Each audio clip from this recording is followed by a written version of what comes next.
Obrigada, gente.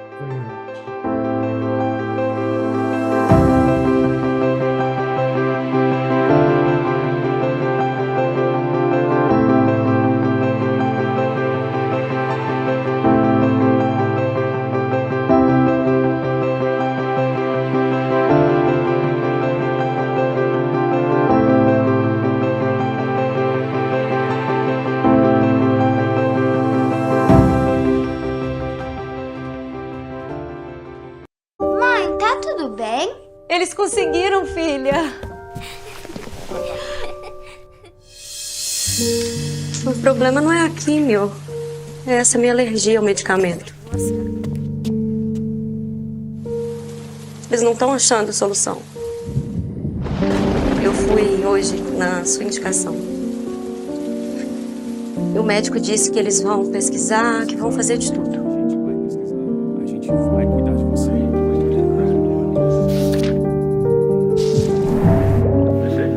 Agora é esperar e torcer, né?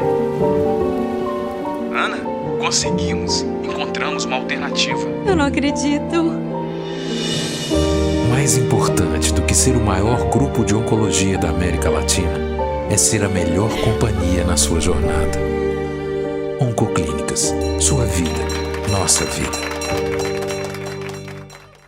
Unlock the advantage of time with Hologic's integrated portfolio of breast health solutions, supporting you to deliver excellence in disease management across the patient pathway.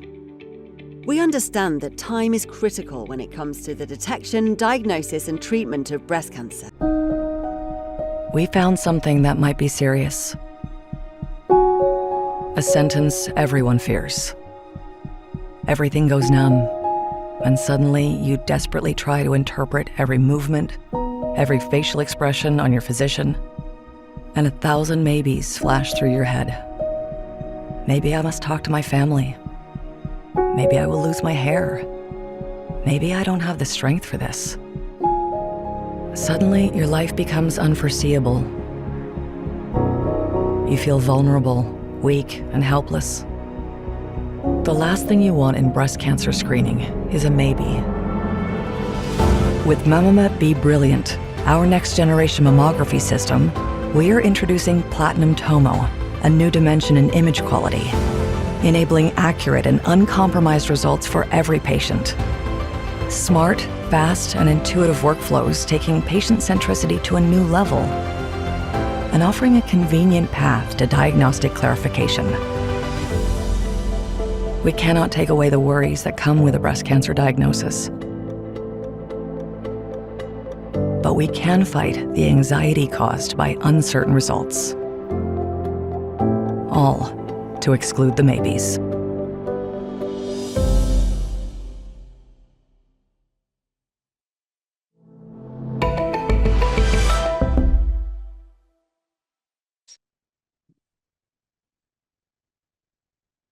Boa tarde, é uma honra e um orgulho estar participando do Breast Meet esse ano com todos vocês.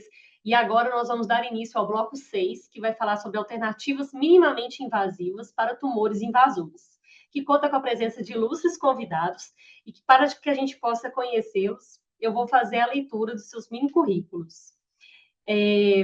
Primeira aula será sobre crioablação de tumores invasivos de mama do estudo SIX Trial, com a doutora Vanessa Monteiro Sanvido. Ela é professora adjunta do Departamento de Ginecologia, da disciplina de Mastologia da Escola Paulista de Medicina, mastologista do Hospital do Coração e da EPM Unifesp. A segunda aula será sobre percepção do paciente, custos comparativos de VAI versus cirurgia, com o Dr. Stuart McIntosh, Consultant Breast Surgeon at Belfast City Hospital, dedicated to the diagnosis and treatment of breast conditions, trained in medicine and surgery in Scotland, with advanced oncoplastic training in Leeds, fellow of the Royal College of Surgery of Edinburgh and member of the Association of Breast Surgery, expertise in breast cancer surgery and reconstruction, focusing on achieve excellent aesthetic results. Depois nós vamos ter a aula da excisão assistida por vácuo como primeira abordagem para lesões BIRADS 4, 5 menores que 15 milímetros. Resultados preliminares do estudo VAI Breast 01. Com o palestrante, que vai ser o Dr. Henrique Lima, que é vice-presidente da Sociedade Brasileira de Mastologia de Minas Gerais e CEO da Rede Mama, Rede Masto. E vamos ter a aula de estadiamento patológico de carcinomas submetidos a biópsia e excisão assistida por vácuo, com o Dr. Bernardo Ferreira de Paulo Ricardo, que é médico formado pelo FMG, com residência em patologia pelo FMG e patologista do Laboratório Anatomia BH. Eu sou Vanessa Sanvido, mastologista, e o meu tema proposto foi falar sobre crioablação, que é um tipo de tratamento minimamente invasivo do câncer de mama. Esses são meus conflitos de interesse, sou pesquisadora de 2 estudos que envolvem a crioablação. Como todos os senhores sabem, o tratamento local do câncer de mama vem evoluindo muito nos últimos anos, passando de tratamentos cada vez mais radicais para menos radicais possíveis, ou seja, a gente está sendo cada vez mais conservador no tratamento do câncer de mama. Com isso, o tratamento minimamente invasivo acaba sendo uma busca crescente de pacientes buscando um tratamento minimamente invasivo e vários estudos vêm culminando para essas técnicas serem implantadas no tratamento oncológico. Na evolução do tratamento local do câncer de mama, esse tratamento minimamente invasivo vem ocorrendo em larga escala, desde o descalonamento da cirurgia mamária ao descalonamento da cirurgia axilar, até os últimos estudos para a omissão da cirurgia axilar, e aí o questionamento se a gente não pode omitir a cirurgia mamária em alguns casos. E a omissão da cirurgia mamária, em alguns casos, eu estou falando quando a gente faz o diagnóstico de carcinoma mamário invasivo inicial. Será que uma terapia não invasiva, ou seja, percutânea, não poderia tratar o câncer de mama e com isso o paciente ser omitido do tratamento cirúrgico? É isso que busca o tratamento minimamente invasivo. Então, nessa evolução, a gente tem cirurgias mais radicais que foram evoluindo até esse meu último caso, onde a paciente foi tratada com crioablação, ou seja, um tratamento que envolveu somente a incisão de uma agulha para tratar o câncer de mama. Esta evolução acaba combinando com o melhor resultado estético, a gente mantém a simetria da mama e a paciente retorna precocemente às suas atividades habituais. Então, esses procedimentos são menos invasivos, reduz a morbidade, tem um foco na qualidade de vida e melhora a cosmese. Esses resultados oncológicos acabam sendo visados com mínimos efeitos colaterais, e com isso o tratamento percutâneo realmente parece bem promissor e bem interessante nesse cenário. Mas muitos vão dizer que a cirurgia mamária tem baixa taxa de complicação, mas vale lembrar que essas taxas de complicações não são insignificantes. E a taxa de infecção, hematoma, seroma, ou mesmo resultado cosmético insatisfatório, ou a paciente ter que ser reabordada por uma margem de segurança, pode favorecer um tratamento percutâneo em vista a um tratamento cirúrgico conservador, classicamente denominado uma quadrantectomia. Então, a quadrantectomia tem realmente baixa morbidade, mas não é insignificante. E o tratamento minimamente invasivo estaria indicado em quais cenários? Quando a gente consegue fazer realmente o rastreamento, a gente consegue fazer diagnóstico de lesões mínimas, lesões de bom prognóstico, tumores bem iniciais, principalmente os tumores T1, onde evitar o tratamento cirúrgico pode ser bem promissor. Há 2 modalidades de tratamento minimamente invasivos, tanto as terapias ablativas quanto se quiser assistir a vácuo, que vai ser tema em algumas aulas desse simpósio. Dentre as terapias ablativas, a gente tem pelo menos 5 modalidades de terapias ablativas. A crioablação só é uma delas, mas vocês têm que saber que existe a radiofrequência, o laser, ultrassom focalizado de alta intensidade e mesmo por ondas eletromagnéticas. Por que escolhemos estudar a crioablação? Porque já tinha estudos na literatura mostrando que a crioablação parecia mais interessante, mais promissora, com uma taxa de eficácia superior às outras terapias ablativas e com menos efeitos colaterais para o paciente. Com isso, a gente buscou estudar essa terapia. Então, o que consiste a crioablação? Ela consiste de uma terapia não cirúrgica, ela é minimamente invasiva, que já está bem estabelecida para o tratamento de alguns tumores, como os tumores benignos de mama, fibroadenoma e alguns carcinomas metastáticos, tanto hepático quanto ósseo, ou mesmo câncer inicial, de próstata, pulmão e rim. Nesse cenário, a crioblação já consolidou seu papel, mas faltava dados para o câncer de mama. Com isso, a gente vem estudando essa terapia no câncer de mama para a gente tentar consolidar essa modalidade de tratamento como uma alternativa à cirurgia. Como que é feito o procedimento? Como que é realizado? Como a gente tem a morte celular? Através de ciclos de congelamentos dos tecidos através dos crioprobes. Os crioprobes nada mais são do que agulhas que são introduzidas no leito do tumor e através dessas criosondas ou crioprobes a gente atinge temperaturas muito negativas, em torno de menos 160 a menos 170 graus Celsius. Com essa temperatura, a gente sabe que a célula tumoral não é viável. Abaixo de menos 20 graus Celsius por 1 minuto consecutivo, a gente já tem estudo mostrando que a célula tumoral não fica viável. Imagina os senhores a gente deixando um tumor a menos 160 graus Celsius por 10 minutos. Toda aquela área tumoral ela é destruída por essas temperaturas negativas e com isso a gente consegue tratar a lesão por uma agulha. Esse ciclo de congelamento, ele acaba envolvendo um ciclo de congelamento seguido de um ciclo passivo de descongelamento e depois a gente repete para ter uma margem de segurança maior. A gente faz 2 ciclos. Tecnologia que a gente pode usar. A gente pode usar tanto o argônio intercalado com o gás hélio ou uma tecnologia com apenas o nitrogênio. Mas é a troca desses mecanismos através dessa câmara fechada que a gente consegue gerar o congelamento e o descongelamento de toda a criosonda. Aqui um vídeo para mostrar como é feito o procedimento. A paciente está deitada numa sala de ultrassom, a gente identifica a lesão, é feita uma anestesia local, a agulha é introduzida dentro do tumor, a hora que ela está bem posicionada, a gente aciona o primeiro gás, no caso aqui o argônio.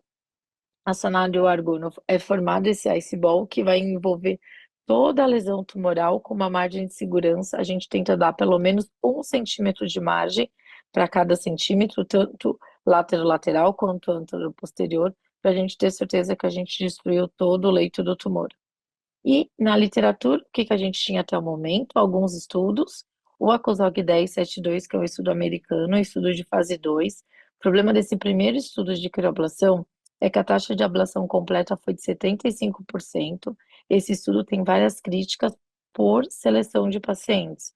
Foram selecionadas muitos pacientes com tumores multifocais, o que impossibilitou a gente ter uma eficácia alta da crioablação.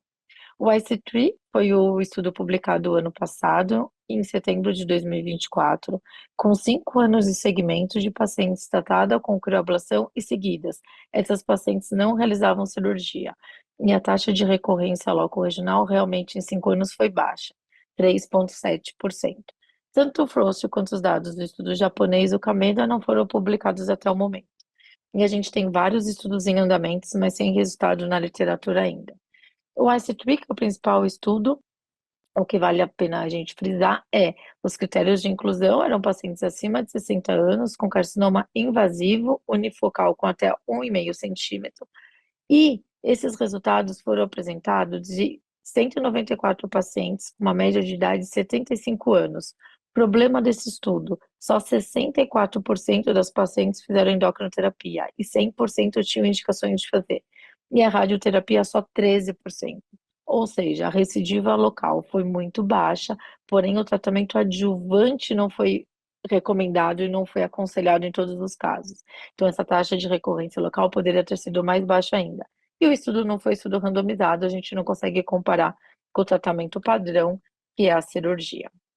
O estudo FIRST foi nosso primeiro estudo, que foi o estudo brasileiro de crioablação, onde todas as pacientes eram submetidas à crioablação, seguidas depois de cirurgia. Então, na verdade, aos moldes do 1072, a gente simulou novamente aquele estudo, tendo critérios rígidos de seleção de pacientes, que eram pacientes com tumores até 2,5 centímetros, unifocal, com a lesão sendo visibilizada pela ultrassonografia.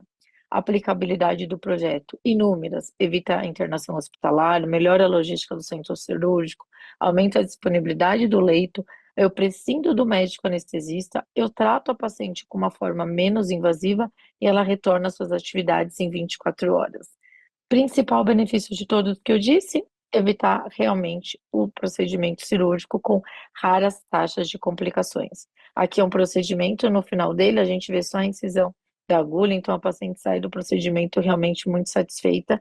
E aqui o tamanho do iceball que a gente vai fazer ou pela medida da agulha ou pelo tempo de congelamento e descongelamento, sempre com o objetivo de englobar a lesão com uma margem de segurança de 1 centímetro. Aqui alguns casos clínicos, um tumor unifocal pequeno de 1,5 centímetro, e aqui na ressonância mostrando que realmente era uma lesão única.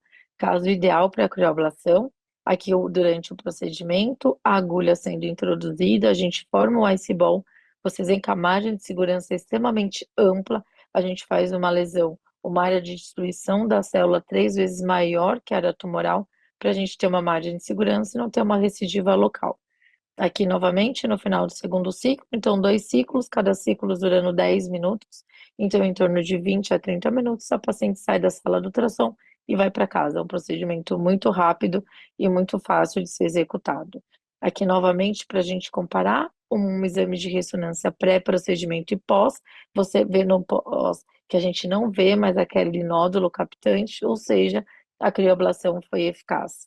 Como todas as pacientes eram operadas, aqui uma macroscopia dessa peça cirúrgica mostrando a área central necrótica e aqui a periferia da bola de gelo bem delimitada, tendo uma margem de segurança importante, e aqui na microscopia ausência de célula tumoral, residual e o sentinela negativo. Então, realmente, essa paciente hoje não precisaria ter sido operada. Efeitos da crioablação na ressonância, é fácil da gente avaliar, que a gente tem a mudança do realce, aquele realce central, aquele realce em Machaut que a gente tem na ressonância, ele muda o padrão completamente, ele se torna um realce tardio periférico, demonstrando que é mais um processo de cicatriz e não de acometimento neoplásico. Aqui, um tumor também completamente necrótico, depois de 2 semanas de crioablação, e a microscopia mostrando ausência de lesão residual. Aqui, os dados do nosso primeiro estudo, então 60 casos foram incluídos, a gente fez análise de 53 casos, 7 pacientes foram excluídos por screener failure, e as características das pacientes, uma média de idade de 61 anos, um tamanho médio de 1,2 centímetros, 86% dessas pacientes tinham carcinoma de mama invasivo luminal A ou B, bem característico dessa faixa etária das pacientes incluídas no estudo. A taxa de ablação completa foi de 93%, e para lesões abaixo de 2 centímetros, a taxa de ablação foi de 100%, mostrando uma eficácia alta. A gente só teve 3 casos de lesões residuais, essas lesões residuais eram de CDI-S, e a média do tumor residual era de 1,3 milímetros, ou seja, a radioterapia provavelmente trataria esses focos de lesões residuais. Aqui, a sala do ultrassom e todos os benefícios que eu falei para vocês de um procedimento minimamente invasivo, e aqui como que fica a mama da paciente no final do procedimento. Só tem realmente a entrada de 2 a 3 milímetros, aquela incisão pequena, somente para a gente conseguir introduzir a criosonda. Aqui um procedimento, o paciente na sala do ultrassom conversando com a gente, apenas com anestesia local. Conclusões desse estudo, eles destacam que a crioablação realmente é uma alternativa promissora à cirurgia conservadora da mama, principalmente para o câncer de mama inicial, tem uma eficácia de 100% para tumores até 2 centímetros, e no nosso estudo a ressonância realmente foi fundamental para a gente programar tanto a paciente que era mais selecionada, ela tinha critérios mais específicos para uma lesão, um alvo específico, tanto para a gente avaliar um preditor de resposta ao tratamento. Então, a ressonância foi fundamental para esses resultados positivos do primeiro estudo. Com esse primeiro estudo, a gente desenhou o segundo estudo, que na verdade agora vem consolidar o tratamento, sendo que a gente vai randomizar essas pacientes para o tratamento convencional, que hoje é a cirurgia conservadora, mas a biópsia do linfonodo sentinela. Depois dessa randomização, ou a paciente vai fazer o braço da crioablação, ou seja, ela não vai para o centro cirúrgico, ou vai fazer a cirurgia padrão convencional, seguida obrigatoriamente da radioterapia. Quando possível, essas pacientes vão fazer somente 5 frações de radioterapia, e se elas não tiverem critério de 5 frações, elas podem fazer outra hipofracionado com ou sem boost, e a gente vai seguir essas pacientes também. Os endpoints primários são recorrência loco-regional e a custo-minimização, e os endpoints secundários, a sobrevida global, sobrevida livre de doença. A gente vai avaliar a célula tumoral circulante, vamos ver o grau de satisfação da paciente e a qualidade de vida daquelas pacientes que foram submetidas aos 2 grupos do estudo. Pontos de inovação do estudo, do segundo estudo é um tratamento minimamente invasivo. A gente vai ter o descalonamento tanto da parte da cirurgia axilar quanto da radioterapia e uma medicina de precisão através da célula tumoral circulante. Então, a gente avalia que a gente consegue ter todos esses critérios no único estudo. Critérios de elegibilidade no segundo estudo: paciente com carcinoma invasivo de mama até 2 centímetros, independente da imunohistoquímica. Todas as pacientes vão fazer radioterapia, endocrinoterapia e, se tiver indicação de quimioterapia, vão ser realizadas também. Esse estudo já está registrado no Clinical Trial, com esse número aqui, dito para vocês, com o nome de Six Trial, porque a gente acha que o tratamento pode ser realizado exatamente em 6 dias. Lembrar que esse estudo só tem viabilidade, só foi possível graças ao nosso estudo inicial, que foi o FIRST, e o segundo estudo, que foi um Sound, estudo americano, que foi publicado o ano passado. E esse estudo fala para gente que tanto paciente com tumor inicial até 2 centímetros, com ultrassom de axila negativo e uma clínica negativa, ela pode se beneficiar da omissão da cirurgia axilar. Com isso, a gente consegue associar a omissão da cirurgia mamária à omissão da cirurgia axilar, o que acaba sendo um benefício importante para a paciente que realmente não vai ser submetida ao tratamento cirúrgico, se preencher os critérios dos 2 estudos em andamento. Lembrar que o Sound mostrou para gente que, independente do tipo histológico da paciente estar na pré ou na pós-menopausa, ou não teve diferença nos 2 braços do estudo, em quem fez o sentinela e em quem não fez, em relação à terapia sistêmica e radioterapia. Ou seja, a gente pode tomar conduta frente ao tamanho do tumor pelos exames de imagem e através do resultado da biópsia, tanto do anátomo patológico quanto da imunohistoquímica. Aqui só para mostrar para vocês que esse estudo mostrou que não teve diferença em sobrevida, realizar ou não a cirurgia axilar. Com isso, a gente conseguiu associar a crioablação, a omissão da cirurgia mamária, com a omissão da cirurgia da axila. O que a gente espera com o estudo do Six Trial é realmente demonstrar que a crioablação é uma alternativa à cirurgia nos casos de câncer de mama inicial. Hoje a gente tem em andamento alguns estudos, a gente está em via de publicação do nosso estudo FIRST, que é um estudo que vem aí corroborar os dados dos 1072, falando que a crioablação ela é eficaz e segura, e a gente aguarda o nosso estudo randomizado, que tem previsão de término em 2030. No Clinical Trial, a gente tem na literatura outros ensaios em andamento, que também vão ser previstos para 2030, que também vão avaliar a crioablação como tratamento local do câncer de mama. Então, a gente está tendo vários estudos em andamento estudando essa tecnologia. Então, estudo no Brasil, Estados Unidos, Espanha, Itália e no Japão, que vão vir dar esses resultados para a gente. Considerações finais: as técnicas ablativas podem ser uma alternativa, sim, ao tratamento cirúrgico, principalmente nas pacientes idosas, com comorbidades ou com maior risco cirúrgico.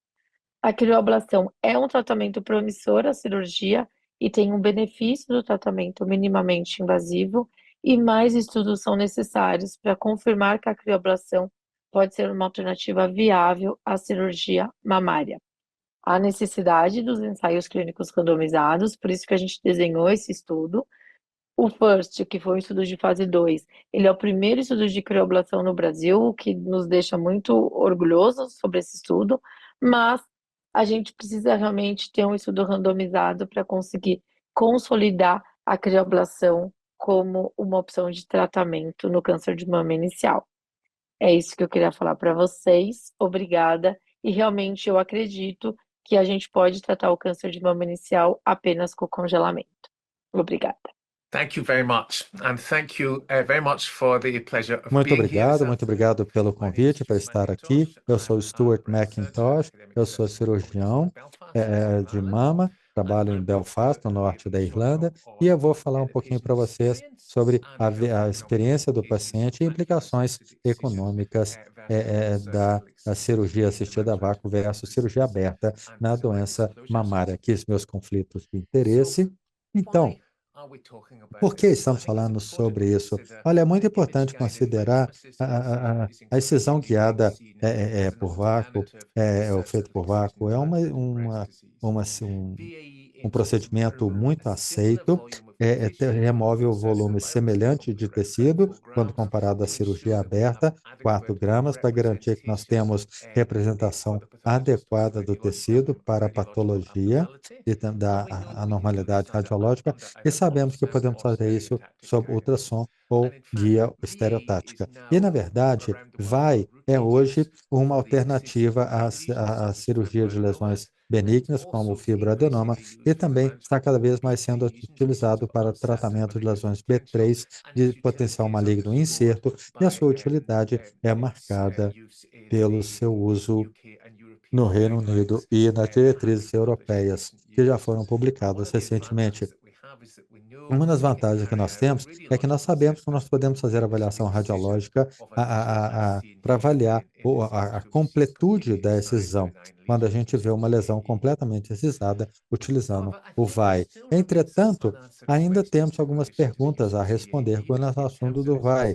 O uso do VAI em termos de sua aceitabilidade das pacientes e também custo-eficácia. Temos que avaliar os dados publicados para ver aonde nós estamos, né, nessas questões.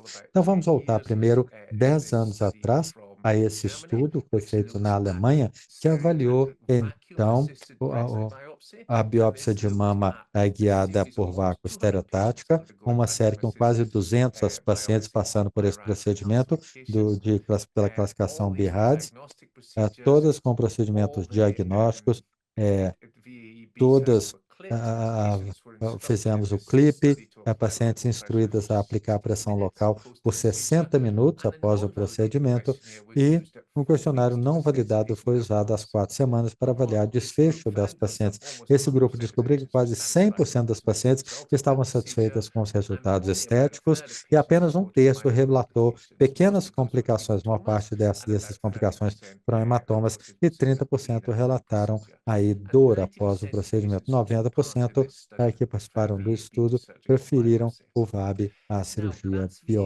cirurgia para biópsia. Esse é o VAB. Agora, o VAE é um procedimento mais extenso. Aqui nós temos um ensaio da Suécia, um estudo aleatorizado, quase 200 pacientes com BIRADS 2 e 3, ou lesões BIRADS 2 e 3, com biópsia de diagnóstico benigno aleatorizadas para VAE, usando agulhas 7 ou 10G, mas a maior parte desses foi 20% sob visão estereotática e 80% guiado por ultrassom. Apenas 9% dessas pacientes tiveram que ser submetidas a cirurgias subsequentes. E o que esse grupo mostrou é que realmente a agulha de 7 a 10 não teve nenhuma diferença no tempo do procedimento, mostrado aqui em azul, o tempo de uso da equipe médica. E não houve diferença em termos do tamanho das agulhas com relação à completude da excisão, 88% versus 92%. Esse grupo também publicou aqui, com relação à experiência do paciente e economia do procedimento, não houve diferença em score de dor entre agulhas 7 e 10, nem no momento, nem após o procedimento, e não houve diferença em taxa de complicação também entre os tamanhos de agulha. 40% das pacientes tiveram hematoma, todas resolveram em 6 meses, e 80% das pacientes relataram estarem muito satisfeitas com o resultado estético. Esse grupo também avaliou o custo de dar atenção à saúde para toda essa coorte, e podemos dizer aqui, para aquelas pacientes que passaram precisão cirúrgica, o custo total foi de mais ou menos 545 mil euros, comparado com menos de 200 mil euros para aquelas pacientes passando pelo VAE. Então, 60% de redução em gastos hospitalares nessa segunda opção. Nós também tivemos alguns dados mostrando custos hospitalares e desfechos estéticos entre lesões benignas e de alto risco tratadas por excisão assistida a vácuo comparada à excisão cirúrgica, o estudo de um único centro, mostrando duas cohortes, mais ou menos 100 pacientes com VAE, 50 pacientes com cirurgia por excisão aberta, e o que podemos ver aqui é que, tanto no caso das lesões benignas quanto nas lesões de alto risco, o custo hospitalar foi significativamente menor usando VAE comparado com cirurgia por excisão aberta. Esse grupo também fez algum modelamento econômico aqui, avaliando o custo, para fazer uma comparação de custo entre as duas situações, e podemos ver aqui, ó, na linha pontilhada, que realmente o custo basal da cirurgia aberta é que nós temos essas diferentes linhas, mostrando, então, o custo, dependendo de qual proporção das pacientes estavam passando por a excisão a vácuo versus a excisão cirúrgica, e 90% de VAE, 70, 80, 70 e 60%, e o custo muda dependendo da porcentagem de pacientes VAE que precisaram de cirurgia subsequente. Agora, mesmo se você vir apenas metade das pacientes aqui, estavam tendo VAE e metade excisão cirúrgica, 20% precisando de excisão cirúrgica. Então, custo significativo, aqui, economia significativa de custo com a abordagem por excisão assistida a vácuo, VAE. Há menos dados disponíveis nesse estudo em termos de satisfação estética, só 2/3 das pacientes relataram ou concluíram o questionário de satisfação estética, mas não houve diferença significativa entre o desfecho médio ou categorizado da estética. A maior parte foi discreta dor e edema no grupo com VAE. E, finalmente, alguns dados aqui nós temos de colegas lá dos Estados Unidos. Aqui nós temos um grande estudo retrospectivo trazendo casos de um grande banco de dados prospectivo, dados de quase 700 instituições entre 2015 e 2018, mais ou menos 8.500 pacientes passando por algum tipo de excisão assistida a vácuo, mais ou menos 25.000 pacientes passando por excisão por cirurgia aberta. E aqui um resumo, novamente, como esperado, tanto em termos de análise não comparada e análise comparada de propensidade para lesões benignas, podemos ver que houve uma economia significativa de custo usando excisão assistida por ultrassom a vácuo. Mesma coisa para câncer de mama de alto risco, realmente o score mostrando custo significativamente menor. Então, nós temos realmente muitos dados agora em pacientes sem câncer, mostrando que o VAE parece ser uma abordagem bem tolerada, parece ter resultados estéticos bem aceitáveis e parece, pelo menos nessa situação, ser mais barato do que a excisão por cirurgia aberta, resultando em economia significativa de custo, levando também a pacientes mais satisfeitos, médicos mais satisfeitos e diretores de sistemas de saúde mais satisfeitos também. E aqui nós podemos ver, esses dados, infelizmente, são retrospectivos, não são de uma comparação direta entre os grupos, e todos acontecendo em doença benigna, não há dados com relação ao tratamento do câncer.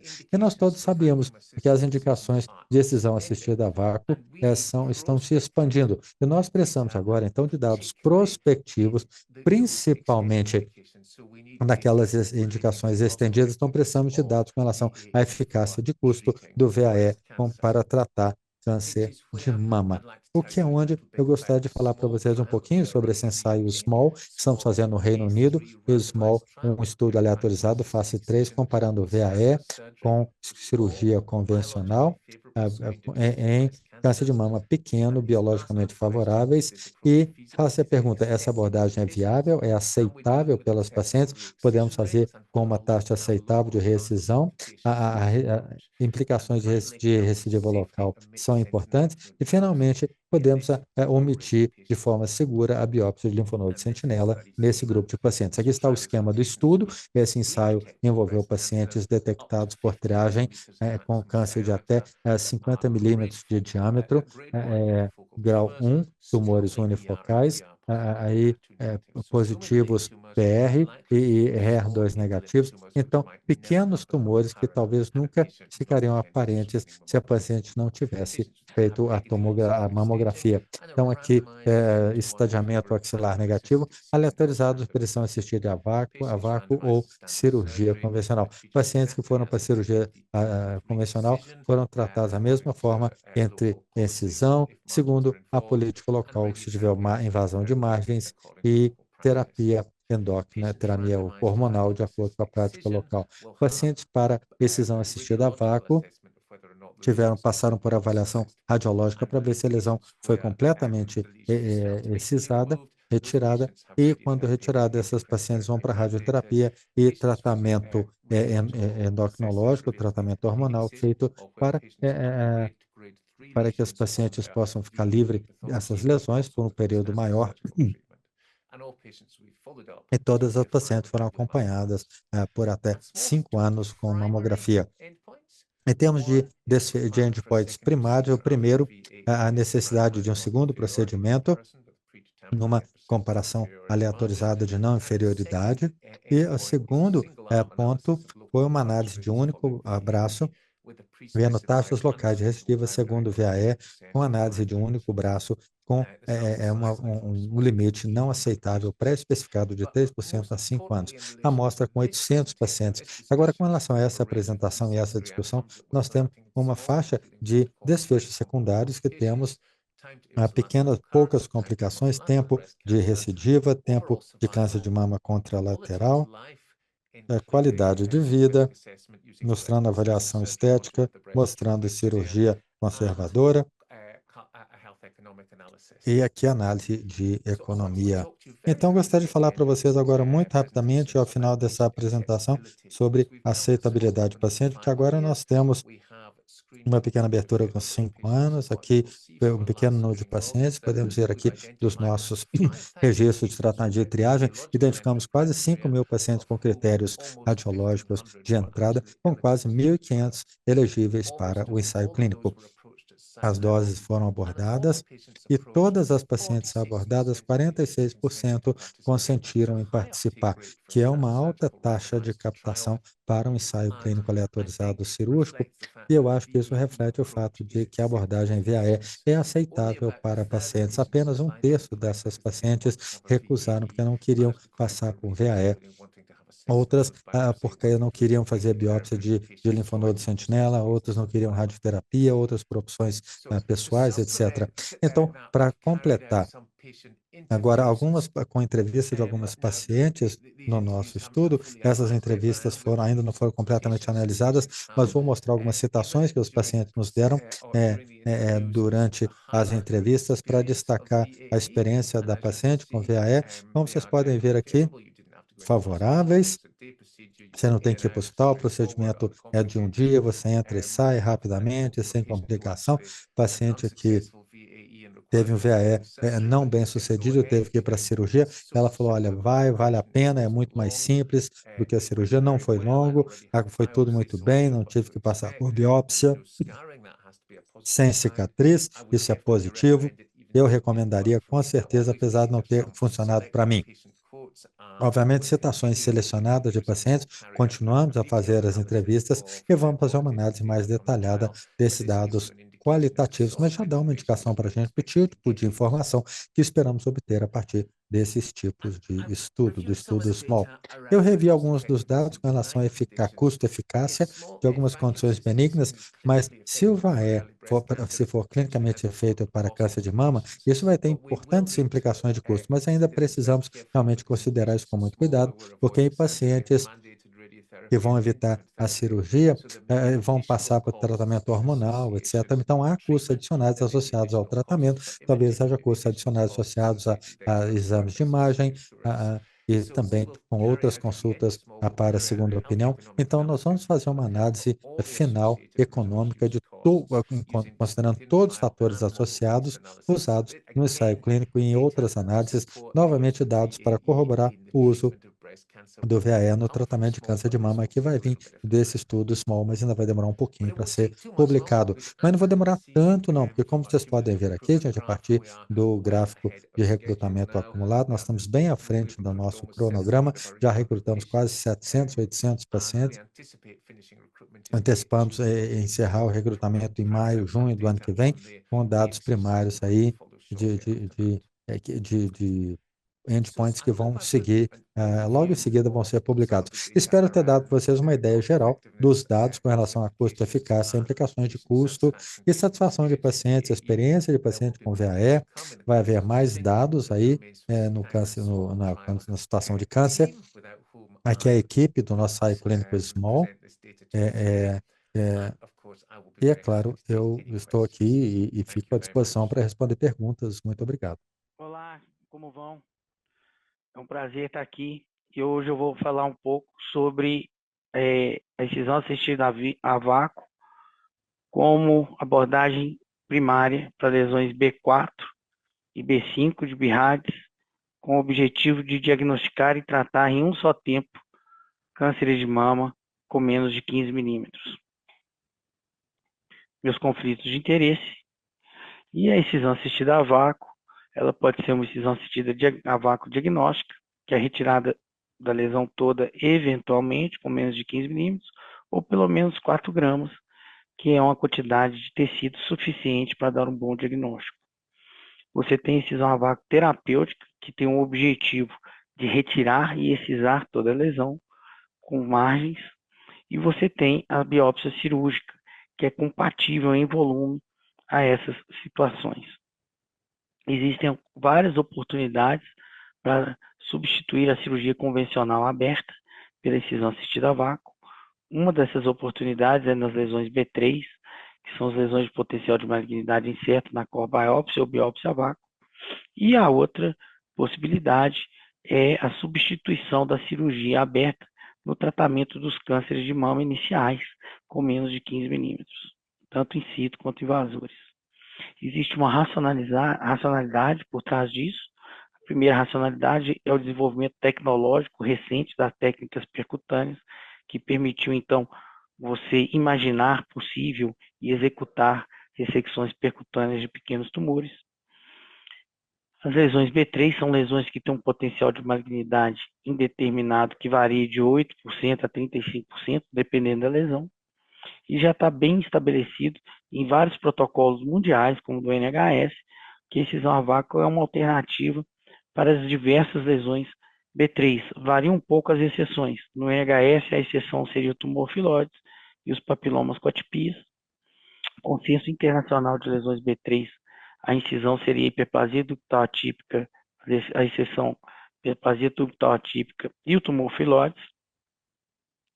Já no consenso do EUSOB e do EUSOMA, a exceção também seria hiperplasia ductal atípica, sendo possível, em alguns casos, a incisão a vácuo, e os papilomas com atipias também, uma exceção, também os tumores filóides. Recente artigo publicado em qual técnica diagnóstica escolher mediante uma lesão B3 de potencial de malignidade incerto, a excisão a vácuo é uma técnica que pode ser escolhida em qualquer uma das lesões B3, não sendo encorajada nesse artigo nosso para os tumores filóides benignos, embora alguns panelistas o escolheram. A realidade é que o rastreamento mamográfico ele permitiu uma diminuição do tamanho médio tumoral, que está em torno de 14 milímetros, com 50% de carcinomas mínimos, são carcinomas invasores ou in situ, menores que 1 centímetro, 75% deles com axila negativa, e são tumores, normalmente esses tumores de rastreamento, tumores com um prognóstico melhor. Recentemente, a evolução dos trials mostrou para a gente que tumores pequenos luminais de bom prognóstico em mulheres pós-menopausa, a excisão do linfonodo sentinela ela pode ser omitida. Isso recentemente virou um guideline da ASCO, e isso abre as portas para o tratamento percutâneo, uma vez que, se você ressecar os tumores de forma percutânea, não seria necessário abordar a axila. E é uma realidade. nós estamos vivendo a era do descalonamento, porque o tratamento sistêmico está ficando tão bom, que o impacto do tratamento local regional na sobrevida está cada vez menor. Nós vivemos uma era de medicina de precisão, e é muito interessante que nós estamos parecidos com 1970. Em 1970, nós fazíamos mastectomia para tudo, para carcinoma in situ, para carcinoma inicial, para carcinoma localmente avançado. Hoje nós fazemos setorectomia com radioterapia para tudo, para carcinoma in situ, para carcinoma inicial, para carcinoma pós-quimioterapia neoadjuvante. Então, é necessário novamente inovar, descalonar e individualizar. No nosso primeiro estudo retrospectivo, a gente começou a procurar, então, quais seriam os critérios de seleção adequados para o tratamento percutâneo a vácuo. Encontramos o volume de ressecção com uma alta relação com a ressecção completa, tamanho menor que 10 milímetros e o grau tumoral menor, tinham relações com ressecção completa. Existem outras iniciativas do mundo, como a chefiada pelo Dr. Hitzman, com o Minivab, que avalia a ressecção completa de tumores também por vácuo, mas o mais importante deles, sem nenhuma dúvida, é da doutora Nisha Sharma e do Dr. Stuart McIntosh, são os dois investigadores que avaliam de forma clínica randomizada, cega, a incisão a vácuo versus a cirurgia para tumores de bom prognóstico luminais com axila negativa após os 50 anos. É interessante notar que o desfecho primário é a recidiva loco-regional, porque são tumores de sobrevida e de prognóstico muito bom, de forma que você não vai conseguir avaliar sobrevida e prognóstico, e sim recidiva loco-regional. Mas sempre existiu um debate. Não se pode avaliar a margem e garantir a excisão completa pela excisão assistida a vácuo. E a excisão completa imagens livres é um fator prognóstico importante, pelo menos no tratamento loco-regional. Então a gente topou o desafio, eu e a doutora Berta desenvolvemos uma técnica cirúrgica.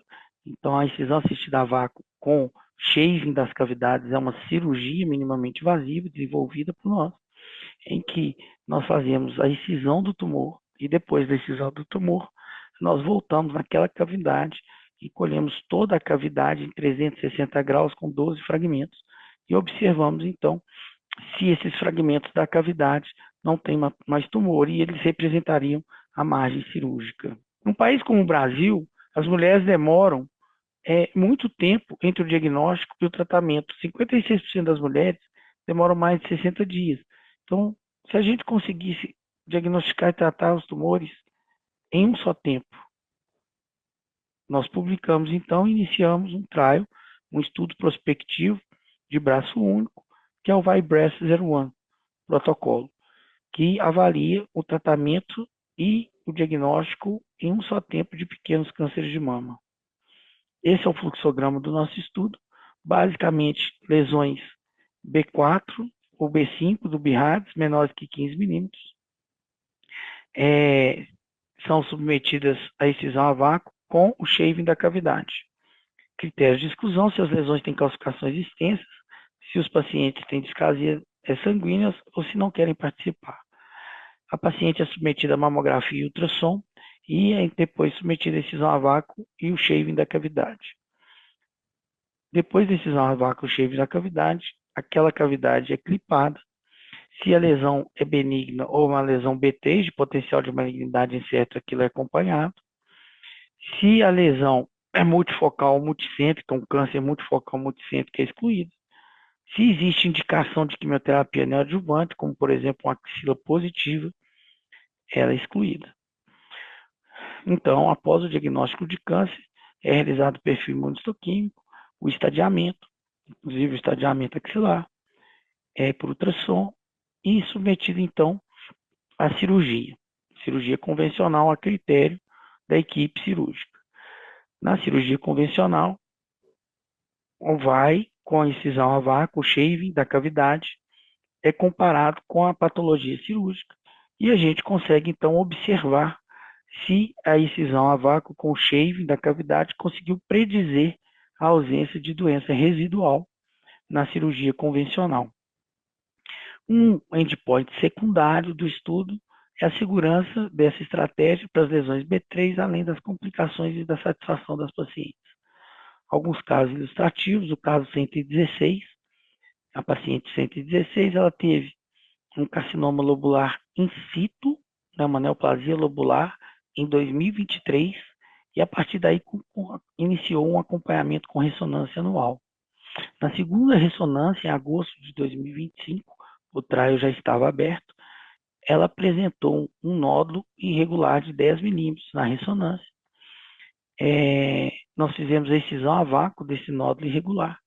E aqui a gente vê o clipe num local diferente da antiga neoplasia lobular. Após a excisão a vácuo, nós vimos aqui a mama dela com uma cicatriz quase que indelével e um hematoma grau 1.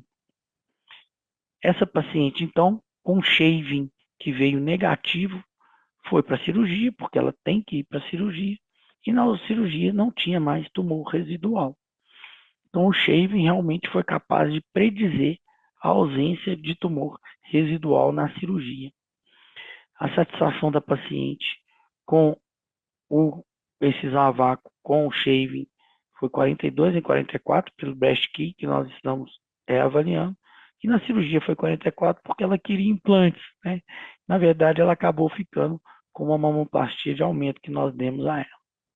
O caso 61, paciente de 68 anos, sem história familiar de câncer de mama, ela tinha calcificações amorfas finas, BIRADS 4, na mama direita.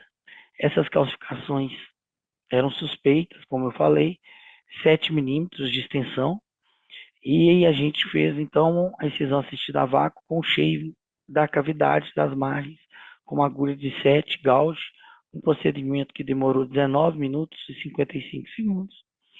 E aqui estamos com o resultado da peça, e o raio-x da peça foram 36 fragmentos, pesou 5 gramas, todas as calcificações na peça, e na margem cirúrgica não tinha mais nenhuma calcificação em 12 gramas, 12 fragmentos, 5 gramas. E o resultado foi uma hiperplasia ductal atípica, como vocês estão vendo, com um shave negativo. Então, no shave não tinha mais nada. Então, o paciente foi para o segmento. O hematoma foi hematoma grau 1, o hematoma mínimo, né? E depois de um ano, uma cicatriz praticamente imperceptível. A satisfação no breast key de biópsia, 16 em 16. Os nossos resultados preliminares, 1/3 das lesões são lesões B2, 1/3 são lesões B3 de potencial indeterminado, e 1/3 são carcinomas. Então, essa estratégia estaria resolvendo 2/3 dos casos de uma vez só. Em relação aos carcinomas, a ampla maioria são de tumores luminais, também de carcinomas in situ, de baixo risco de evolução. Até agora, apenas um triplo negativo nos carcinomas. A grande maioria das pacientes teve a ressecção completa, 60%, uma doença residual mínima, que a gente chama de menos de 3 milímetros de resíduo, de 23%. Então, a grande maioria dos casos são de ressecção completa. O shaving veio negativo em 51%, então nós temos mais ressecção completa do que shaving negativo. Aparentemente, o shaving funciona muito bem, e o shaving só não foi bem sucedido em 3 casos, 4%. Nós inventamos, né, criamos uma escala de hematoma, que até hoje não foi criada na literatura. Então, a gente chama o hematoma de grau 0 como inexistente, o hematoma grau 1 como semelhante a uma cobiópsia, e o grau 2 localizado. Esses 3 classificações, elas representam praticamente 90% dos casos. Os hematomas grau 3 e 4, que é um quadrante ou toda a mama, ou mais de um quadrante, representam apenas 10 a 13% dos casos. E aqui é um caso muito interessante que a gente vê uma paciente que do lado direito ela foi submetida a uma punção aspirativa por agulha fina, e do lado esquerdo uma incisão assistida a vácuo com a retirada de 16 gramas. E você vê que o hematoma do lado esquerdo está menor que o hematoma da face, né? Esse é um hematoma grau 4, uma coisa muito importante, até agora, em 225 casos, não tivemos nenhuma intervenção cirúrgica para drenagem de hematoma, e é uma coisa já estabelecida na literatura e funciona como um trauma fechado. e o hematoma normalmente se resolve por conta própria em 30 dias, na ampla maioria dos casos, como vocês podem ver. E cirurgias também dão hematomas. Setorectomias dão hematomas e nós não abandonamos as setorectomias por complicações. Mastectomias subcutâneas dão necrose em 0 a 20% dos casos. A excisão a vácuo com shaving dá hematoma grau 3 e 4 em 10% dos casos. Você não abandona a mastectomia subcutânea por causa de uma complicação baixa. Você também não vai abandonar essa nova técnica por causa do hematoma, que é uma complicação baixa. Existe a laceração de pele como complicação, ela ocorreu em até agora 8% dos casos somente. E para finalizar, eu gostaria de lembrá-los um cantor popular nosso que fala o seguinte: você pode até dizer que eu estou por fora, ou que eu estou inventando, mas é você que é meu passado e que não vê que o novo sempre vem. Agradecer à equipe do Breast Meet, aos pacientes, né, a nossa turma da de mama e a minha família, que tanto sente a minha ausência preenchendo tabelas e planilhas. Lembrar a todos que este é o evento de descalonamento que nós temos lutado tanto para manter esses anos, na década do descalonamento e do curso de imaginologia e procedimentos minimamente invasivos da Sociedade Brasileira de Mastologia. Muito obrigado. Bom dia, meu nome é Bernardo Ferreira de Paulo Ricardo, eu sou patologista do Laboratório de Anatomia e hoje eu vim falar um pouco sobre a nossa experiência, conversando com o Dr. Henrique a respeito dos casos que nós temos recebido cada vez mais, que são essas espécimes de excisão a vácuo e o estadiamento dos carcinomas nessa espécime. Ao longo dos últimos tempos, a gente tem recebido até mais de 100, algumas vezes 150 pacientes mês dessa amostra, e essa relevância desse tema se torna cada vez mais significativa. Muitas vezes, essa é a maior amostragem da paciente, podendo a espécime cirúrgica posterior não conter lesão residual ou conter lesão mínima. Então, isso se torna muito relevante a gente conseguir dar a maior quantidade de informações possíveis nesse tipo de amostragem. O estadiamento, então, segue as guidelines nacionais e internacionais, que são basicamente semelhantes, contendo as informações clássicas que todos estão acostumados, como o subtipo, né, se é lobular, o grau histológico, a desmoplasia, se tem ou não tem êmulos, angiolinfáticos, as microcalcificações associadas ou não, se tem carcinomicito associado, os infiltrados linfocíticos associados também, e o mais polêmico e que gera a dúvida maior em relação ao tamanho nessa amostragem. Então a gente tenta fazer a estimativa do tamanho, e como que a gente faz isso? A gente mede o maior foco contíguo do tumor, no maior fragmento acometido, e suponha que o tumor chega a 7 milímetros, e é o que a gente fornece. Tem vários outros fragmentos, vários de 6, vários de 5, nós não somamos, nós damos apenas a maior medida, podemos tentar também dar uma estimativa do percentual de fragmentos acometidos, e isso já começa a ter uma variabilidade um pouco diferente entre os patologistas e a forma que o processamento é feito. O maior tamanho é algo extremamente produtivo, facilitando a comunicação entre os grupos, entre os estudos, seja lá onde essa amostra for ser avaliada. É sempre importante correlacionar com os dados prévios de imagem e também discutir com quem fez o exame para a gente conseguir saber se aquela medida realmente é uma boa estimativa do tamanho do tumor.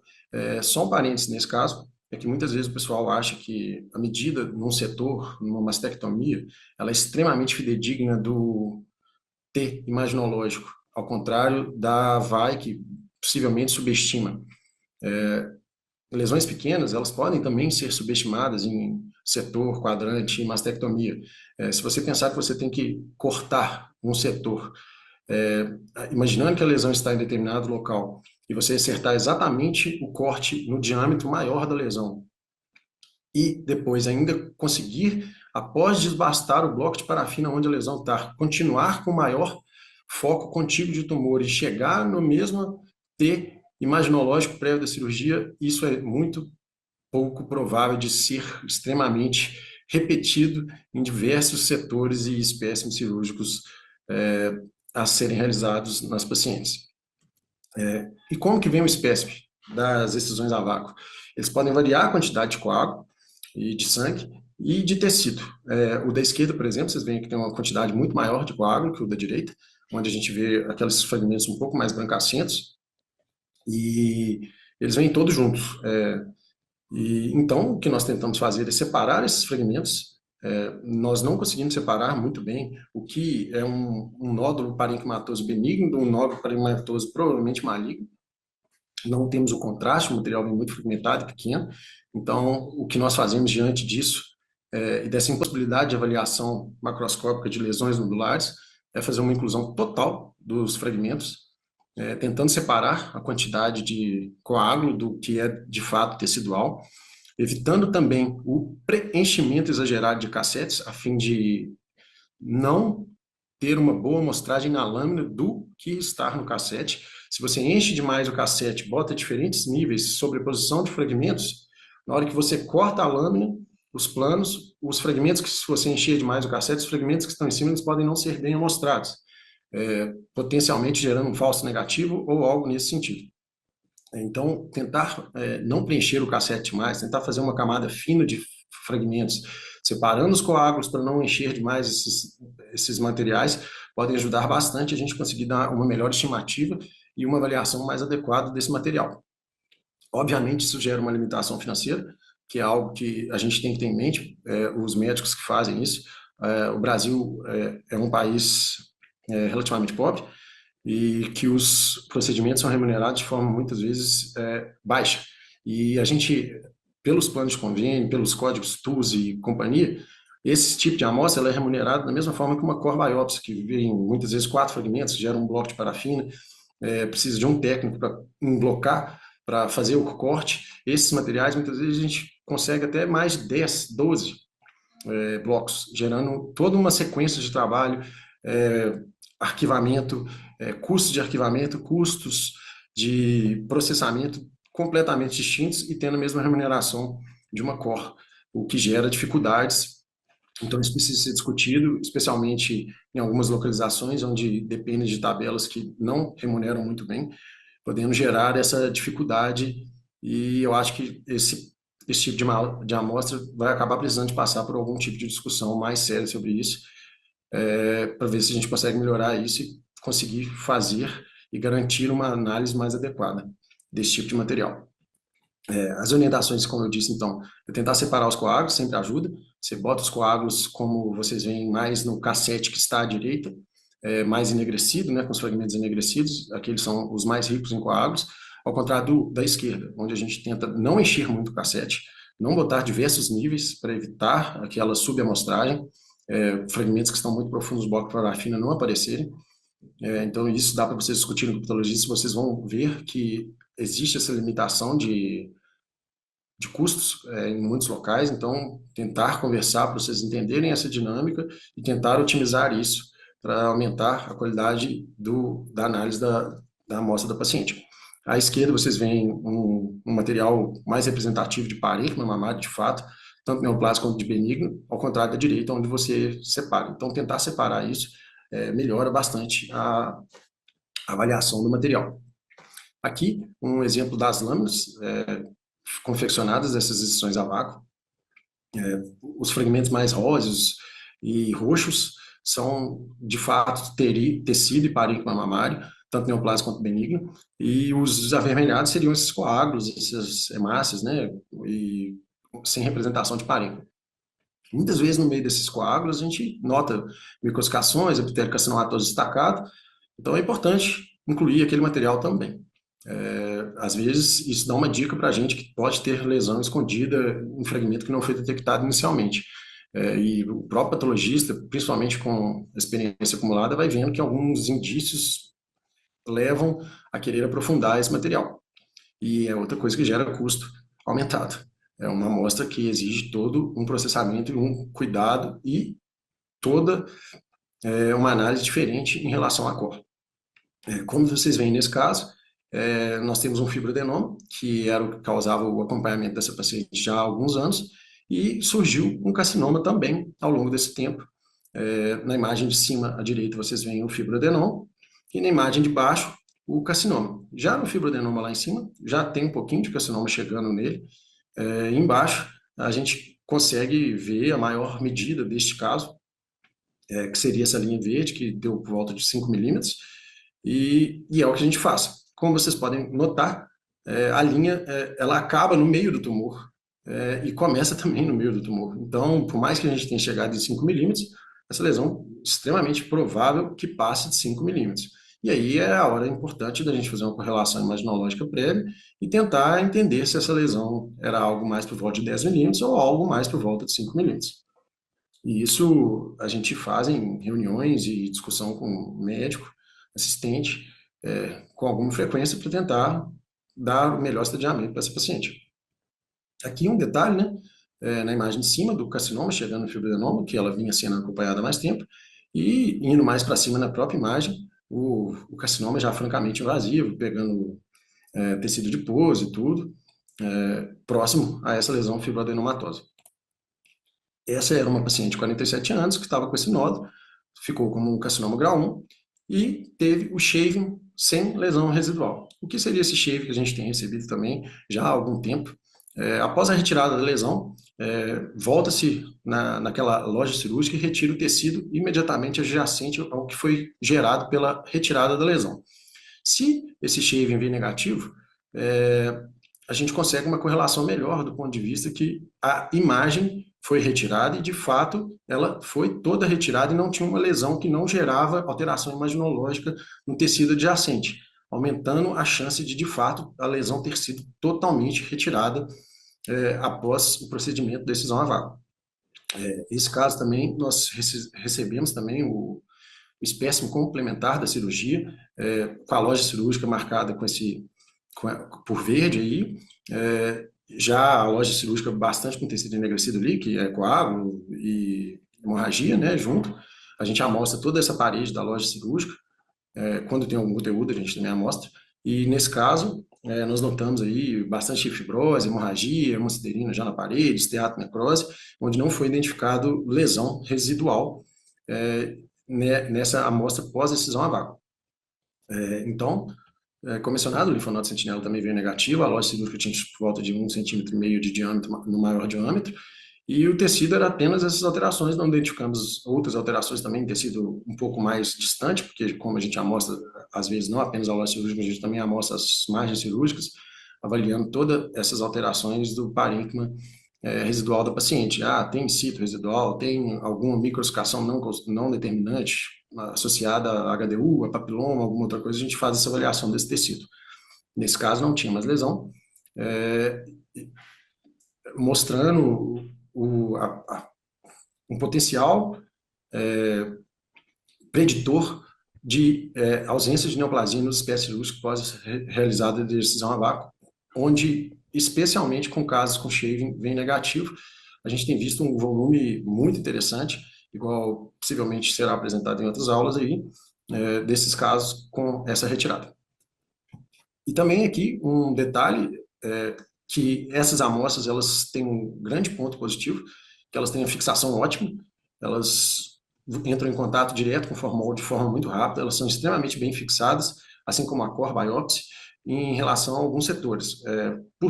Ao longo dos últimos anos, a gente tem visto que diminuiu muito essas amostras que ficam mal fixadas, demoram para chegar no laboratório, demoram para serem entregues. Então, a fixação, de fato, dos setores tem ficado muito boa. Às vezes, a gente ainda recebe algumas, especialmente quando a gente recebe amostras que vêm do interior, que às vezes ficam um tempo de isquemia fria um pouco prolongado. Então, essas amostras de excisão a vácuo, a gente tem uma quantidade muito grande de tumor preservado, com excelente fixação, que pode ser, obviamente, muito útil para análise imunistoquímica e também para análises posteriores que possam vir a ser necessário, como os estudos genéticos complementares para predição de risco. O material está extremamente bem preservado nesse sentido. Então, as mensagens finais seriam isso. A gente precisa de otimizar esse processamento, melhorar um pouco a forma de financiar esse tipo de exame, separar. Muitos aqui participam de reuniões com conselhos e planos de saúde, e esse procedimento precisa de uma atenção especial em relação a isso, que vai fazer muita diferença para os pacientes. Evitar a sobreexposição dos fragmentos, otimizando ao máximo, óbvio, o que é possível dentro da realidade de cada laboratório, otimizando a amostra e não sobrepondo, não evitando perdas, tentando evitar ao máximo falsos negativos ou subamostragem da lesão, subrepresentação nas lâminas do que de fato está no bloco de parafina. O patologista, cada nós fornecemos a maior quantidade de informação disponível, basicamente estadiando a paciente, em vista que esse pode ser o único material disponível dela, do ponto de vista oncológico, e estimando o tamanho, e tentando fazer toda essa correlação e ficando disponível para a gente poder conseguir chegar na melhor forma de estadiamento dessas pacientes. Era isso, obrigado. Obrigado mais uma vez pelo convite, espero ter contribuído para o conhecimento científico de todos aí, e fico disponível para perguntas, dúvidas. Se algum grupo começar a trabalhar com esse tipo de amostra e o patologista que trabalha com vocês quiserem discutir, trocar ideias sobre esse tipo de amostra, a gente obviamente está disponível. E era isso, obrigado e bom dia. Depois dessas excelentes apresentações, nós vamos seguir com a nossa discussão. E para a discussão, eu apresento o Dr. Valdeir de Almeida Júnior, que é coordenador do Serviço de Mastologia da Rede Mater Dei de Saúde, chefe do Departamento de Mastologia do Instituto de Oncologia da Faculdade de Ciências Médicas de Minas Gerais, membro da Escola Brasileira de Mastologia e diretor de Políticas Públicas da SBM Regional Minas Gerais. A doutora Filomena Marino Carvalho, que é professora associada, livre docente do Departamento de Patologia da Faculdade de Medicina da Universidade de São Paulo, títulos de especialista em patologia e mastologia, atuação em patologia mamária e ginecologia. A doutora Nilceana Freitas, com doutorado e mestrado pela Universidade Federal de Goiás, membro da atual diretoria da Sociedade Brasileira de Radioterapia e cofundadora do Grupo WIM. Dr. Marcos Nascimento Borges, que é médico graduado pela Universidade Federal do Rio de Janeiro, doutorado pela Universidade Federal de São Paulo, médico mastologista do Hospital das Clínicas da Universidade Federal de Goiás, e a doutora Aline Chaves Andrade, que é oncologista clínica da Oncocentro do Grupo Oncoclínicas em Belo Horizonte, membro titular da SBOC e membro do Comitê de Prevenção e Rastreamento do Câncer da SBOC. Vou abrir para os nossos debatedores.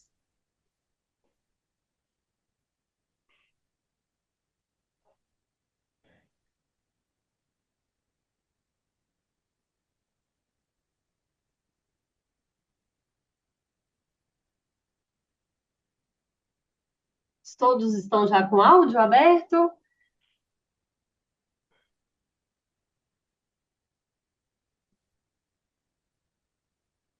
Sim, tudo certo. E boa tarde a todos. Boa tarde a todos. Tarde. Quem gostaria de começar?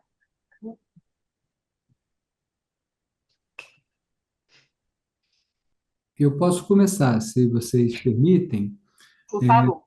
Inicialmente, agradecer o convite de estar aqui com vocês e parabenizar os apresentadores. Todas as apresentações foram muito interessantes. Eu acredito que realmente essa evolução da cirurgia minimamente invasiva, a abordagem minimamente invasiva para a mama é um caminho sem volta. Isso só vai crescer e vai cada vez mais.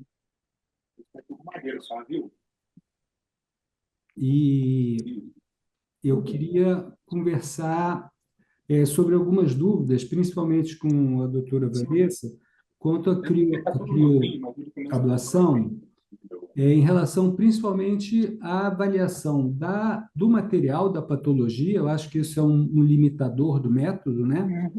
Principalmente hoje, com os estudos cada vez buscando mais detalhes na patologia, na imunohistoquímica, aqueles casos low, aqueles casos ultra low de HER, para você ampliar seu tratamento adjuvante sistêmico. Então, acho que esse é um ponto importante. E a avaliação das margens, né, de segurança, embora sejam lesões pequenas, a margem em relação à segurança oncológica e o planejamento da radioterapia, eu acho que são muito importantes nesse ponto. Que quando a gente, obviamente, numa mesa dessa, a gente acaba fazendo uma análise de contraponto com um procedimento também minimamente invasivo, usando a biópsia aspirativa, que a gente tem desafios, né, como o doutor Bernardo colocou, de uma nova avaliação de como tratar esse material, né, que é um material diferente daquele material que você consegue numa cirurgia aberta, mas, ao mesmo tempo, você tem um material ali para você analisar. Objetivamente, você tem mais, digamos assim, recursos ali. Então, eu acho que a discussão, na minha opinião, é importante a gente fazer esse contraponto e queria ouvi-la, Vanessa. O que vocês pensaram, como vocês driblaram esses desafios? Perfeito, Marcos. Primeiramente, queria agradecer ao Henrique e à comissão pelo convite. Eu acho fantástico os temas que a gente envolve nesse simpósio, então, assim, eu fico... E a Hugo, eu acho que todo mundo está interessado realmente nesse descolonamento cirúrgico, e é o que a gente discutiu aqui hoje o dia todo, e provavelmente amanhã também. Marcos, obrigada pela pergunta. O que eu posso te responder, assim, da minha experiência com crioablação? Eu sempre discuto, quando a gente vai indicar a crioablação ao paciente entrar no nosso protocolo de pesquisa, a biópsia foi bem representativa, ela é concordante com o exame de imagem e você não tem dúvida da conduta, ou seja, todo o seu tratamento adjuvante está definido, então você tem um anatomopatológico, você tem a imunohistoquímica e ela é compatível com a clínica. Se sim, e for um tumor inicial, a crioablação estará indicada. Exatamente por esses pontos que você ressaltou. Por quê? Depois da ablação, a gente tem a destruição do tecido e a gente não consegue mais ter nenhuma avaliação. Então, a gente tem que ter todo o planejamento do tratamento definido entre o que você vai usar de terapia sistêmica, como vai ser sua endocrinoterapia, como vai ser a radioterapia prévio. E tem que ser concordante, a imagem ser concordante com o resultado da sua biópsia. Qualquer sinal de dúvida ou de discordância, a crioablação não é a melhor opção, a VAI é a melhor opção. Então, eu acho que a VAI e a crioablação, elas vão andar lado a lado. A gente vai ter alguns casos que a crioablação vai ter melhor indicação e outros que a VAI vão ter melhor indicação. Se você me perguntar hoje, a experiência que a gente tem com crioablação em taxas de complicação é muito baixo. As pacientes, risco de sangramento, a gente teve um caso de hematoma, e um hematoma, assim, compatível com uma corbiópsia, porque o gelo faz com que a gente tenha vasoconstricção, e a gente não tem sangramento, a gente não tem dor. Então, a gente vê, é um procedimento muito fácil de ser aplicável, né, de ser reproduzido. Então, é uma técnica muito tranquila, mas a gente tem a destruição do tumor, a gente não tem mais avaliação anatomopatológica depois. Quanto às margens, eu fico extremamente segura. O que a gente usou no estudo anterior, estamos usando nesse, é um protocolo de fazer um iceball 3 vezes maior que o tamanho da lesão. Ou seja, um tumor de 1 centímetro, a gente faz um iceball de 3 centímetros. A gente deixa a lesão no centro, na hora que a gente vai introduzir a agulha. Tem uma marcação da agulha que a gente sabe que ali, entre a ponta da agulha, aquela marcação tem 1,5, então você calcula o tamanho do iceball para englobar tudo, e a gente deixa 1 centímetro de margem, tanto posterior, lateromedial, e a gente, com isso, engloba a lesão e faz um iceball maior. A gente acredita, a gente brinca que a gente está fazendo um post, a gente está fazendo a margem, a gente não está tendo a avaliação macroscópica daquela margem, mas a gente faz pelo ultrassom. Então, a gente consegue realmente tratar uma área bem grande de congelamento. O iceball, ele trata do menos 20 graus Celsius ao menos 160, ao menos 170. Então, daquela lesão que a gente faz 3 vezes maior, em torno de 2, 3 milímetros na periferia da lesão, a gente já tem menos 20 graus Celsius. Então, a gente está tratando toda essa região. Então, eu acho que é uma técnica muito viável, sim, mas você tem que ter o seu patologista da biópsia, assim, aquele que você confia. Se o paciente fez a biópsia em algum lugar que você não confia, a anatomopatologia discordante não é um método bom. E o segmento vai confirmar essa segurança, né, Vanessa? Eu acredito. Exatamente. Tá ótimo. Exatamente, Marcos. Porque no primeiro estudo a gente operou todo mundo. O que que a gente viu? A gente teve 3 lesões residuais de 2 milímetros, o tamanho médio dessas lesões. Eram muito pequenas. Agora, no estudo randomizado, a gente vai realmente confirmar se a radioterapia teria tratado essas lesões ou não, e se a crioablação é não inferior à cirurgia conservadora. Perfeito, Vanessa. Muito obrigado. Um abraço a Obrigada a todos. Vou você. estar aqui participando com vocês. Gente, boa tarde. Eu queria aproveitar o gancho da pergunta do Marcos e seguir nisso aí. Pode ser? Claro. Então, vamos lá. Primeira coisa, Vanessa, eu queria que você me explicasse melhor. Eu entendi que você falou que a ressonância magnética, ela atua como fator preditivo para vocês. Então, isso é uma dúvida que eu queria que você nos explicasse. Depois, você falou também que hoje, no próximo estudo, vocês não vão separar em relação ao tipo tumoral. Todo tipo tumoral vai poder participar. E a outra dúvida que eu tive é o seguinte: existe alguma marcação dessa área para avaliação posterior ou é mesmo só pelo que você tem de alteração em termos da coagulação? É colocado algum clipe, alguma coisa nessa área posterior, que eu não vi isso também no estudo? Essas são as 3 dúvidas que eu teria. Obrigada, Walter. Valdeir. Valdeir, perfeita questões.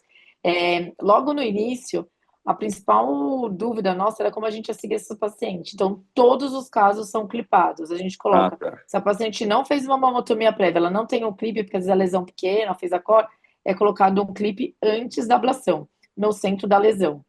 E se por algum motivo aquele clipe da biópsia migrou, a gente coloca o clipe antes. Então, no dia da crioablação, o primeiro procedimento é confirmar se o clipe, se já tem, está bem posicionado. Se não tiver, a gente posiciona no leito tumoral. Por quê? Nos exames de imagem, a gente percebe uma área de distorção muito grande, exatamente porque a gente faz 3 vezes maior a lesão inicial. Então, se a gente for fazer uma mamografia ou um ultrassom em torno aí, num tempo precoce, a gente continua vendo aquela lesão. Tem um estudo japonês que demonstra que o iceball fica na imagem ainda, na mamografia e no ultrassom, por 6 meses. Eu não tenho essa resposta ainda, porque nosso segmento agora, que vai ter o primeiro de 6 meses do estudo fase 3, e no estudo fase 2 a gente operava todo mundo, então eu não sei como vai ficar a imagem. Mas a gente sabe que até 6 meses pode aparecer nos exames de imagem, então a gente vai seguir pelo clipe mesmo. E sobre a ressonância foi assim, o melhor exame para a gente avaliar, para predizer a resposta. Por quê? Quando a gente tinha uma lesão suspeita, fez a biópsia, viu o carcinoma, a gente fez ressonância em todos os casos. O que a gente fazia depois de 2 semanas da ablação? Repetia a ressonância. O que a gente percebeu? Que os casos que tiveram resposta patológica completa, a gente não tinha mais aquele realce central. O que a gente tinha? Um realce periférico tardio, típico de processo inflamatório cicatricial. Então, quando a gente compara o exame pré-crio e pós-crio, a gente consegue avaliar a resposta. Então, a gente tinha inicialmente aquela realce típico de tumor, né, um washout ali específico, e depois aquele realce tardio inflamatório. Os 3 casos que a gente teve, uma alteração do alvo não ser preciso, a gente teve lesão residual, a gente tinha realce intenso. Então a gente vê que a ressonância é um bom método para você ter certeza que você fez a ablação da área correta e que você pegou a lesão principal. Igual a Ketenel, a gente só consegue ter certeza se a gente fez o pré. Porque o mais importante era a gente comparar a imagem pré e pós. Teve alguns casos que, por algum motivo, não fizeram pré, o pós fica inespecífico. Então, o que a gente recomenda, se tem disponibilidade de ressonância, vai fazer a crio, faz pré, fez a crio, você faz pós. Agora, no terceiro estudo, onde a gente tem serviço com ressonância, a gente vai fazer pós para ter certeza que a ablação foi no local correto. E para a gente ter essa curva de aprendizado dos exames de imagem também. Você tinha mais uma pergunta que até esqueci, Valdeir. Em relação aos tipos tumorais, que vocês não limitaram em tumor luminal. Isso. E o tamanho seu é 2 centímetros, né? E não 1,5, como é o small, né? Isso. Por que o nosso tamanho é 2 centímetros? Porque a gente tinha feito fase 2 até 2,5. E o que a gente viu? Que até 2 centímetros, fazendo um iceball 3 vezes maior, nossa taxa de sucesso chegou a 100%. Então, não tinha por que a gente limitar 1,5. Então, a gente foi até 2 centímetros, porque a gente teve 60 casos anteriores de aprendizado. Então, por isso que a gente escolheu os 2 centímetros. Então, qualquer tumor T1 entraria. Entre os subtipos, o que eu justifico da gente incluir todos os subtipos, e foi nosso raciocínio para o protocolo, é o seguinte. No S3 ou em outros estudos, ocorreu a crioablação e o segmento. Foi descalonado a adjuvância. A radioterapia entrou em 12% do IC3 e a endocrinoterapia 64%. Todas deveriam ter feito o tratamento. Então, nossa ideia não é avaliar se a crioablação é eficaz, é ver se ela é não inferior à cirurgia mamária. Hoje a gente faz cirurgia conservadora para lobular, para triplo negativo, para HER2. Por que você não vai fazer a crioablação? Desde que, sempre tem essa frase, se no triplo negativo, no lobular ou no HER2 você tiver indicação de quadrante e tiver o tratamento adjuvante estabelecido. Se você tiver que avaliar a resposta, não é um bom tratamento. Mas se você pegar uma idosa onde você, nossa, não vou fazer químio, não vou fazer, eu só vou fazer uma cirurgia conservadora mais rádio, posso fazer crioablação em qualquer caso. Esse foi o nosso raciocínio e é isso que a gente está tentando demonstrar. Muito bem. Mais uma pergunta rapidinho, então, de ordem prática. Sua orelha. Rapidíssima. E é questão prática mesmo. Paciente com prótese de mama e crioablação. Não tem problema nenhum. Zero, a né? gente está em vias de publicação de 2 casos, um em homem e 2 em prótese mamária. A gente fez o teste operando depois, não fez nada com... Igual a mamotomia, tá? Se você estiver guiando bem a lesão, não tem problema. Excelente, muito obrigado. Obrigada. Controlando nosso tempo aqui, vou pedir para a gente ser bem direto nas perguntas e respostas, para dar, né, tempo de uma discussão ótima, igual está sendo. Doutora Filomena, a senhora gostaria de seguir?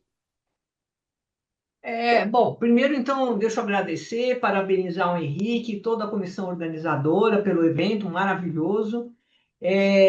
Eu acho assim que o Henrique falou na fala dele uma coisa muito importante, né? Que nós estamos agora realmente numa nova era, né? E a gente vê por essa apresentação e pelas anteriores, e imagino por todas que a gente ainda vai ter, que assim, os tempos hoje são outros, né? Então, assim, à medida que a gente tem adjuvâncias hoje, né, que a gente fala, tratamentos sistêmicos e mesmo tratamento local, a Nilce está aí, vai falar né, na questão da radioterapia, a gente tem essa tendência a diminuir a parte de tratamento local. E nesse espaço é que entra, eu acredito, esses métodos minimamente invasivos. Eu não sei qual que é a percepção de vocês, mas eu fico bastante entusiasmada, né, quando eu vejo essas apresentações, vejo os resultados, me parece tudo muito lógico, obviamente.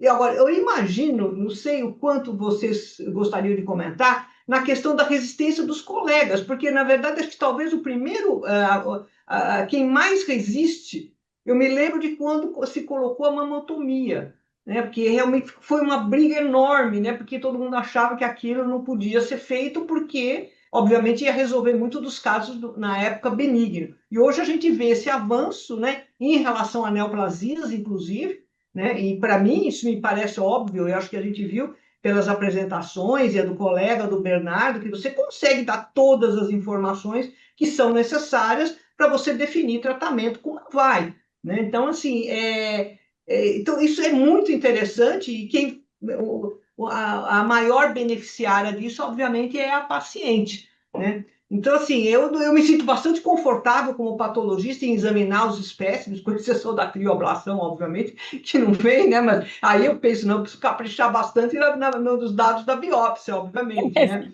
Mas no caso da VAI, depois dá tamanho, dá todos os dados que são prognósticos, que são preditivos, de tipagem de tumor. Então, me sinto bastante confortável, né? E achando que é por aí mesmo, né? Acho que não tem outra saída. Um dado importante, a mama ainda nos dá bastante material, né? Seja numa COR para diagnóstico, seja na mamotomia, seja na VAI. Então, é uma quantidade de material que, quando eu vejo os colegas patologistas de outras especialidades, eu digo, nossa, mas vocês têm tudo isso? Porque a tendência é você realmente ter materiais cada vez menores, pensando em terapias sistêmicas aí, que vão independer de quanto você tirar ou não o local, porque elas vão ser eficazes se você tiver bons biomarcadores. Não sei, eu acho que meu comentário seria esse, seria praticamente um elogio, né, e a esse avanço, e a elogio de a gente ter um evento dedicado a esse tipo de abordagens, que eu diria que são muito atuais e bem cabíveis nos dias de hoje, né?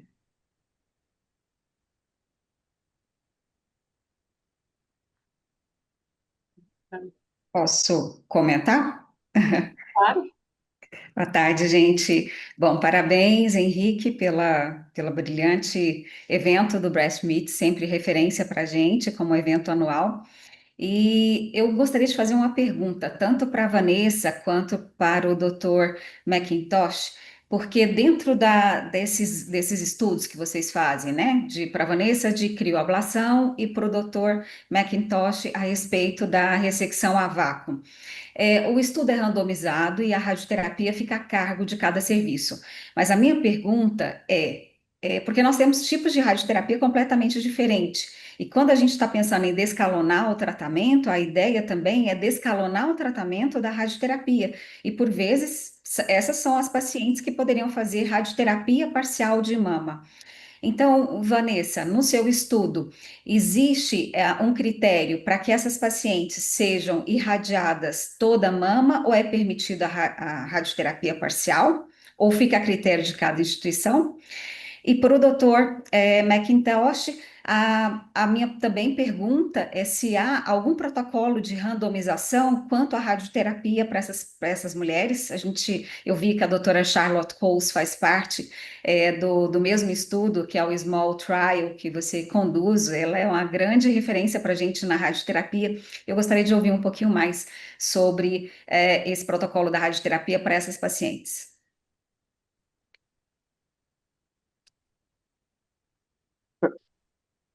Vanessa, do you want to go first?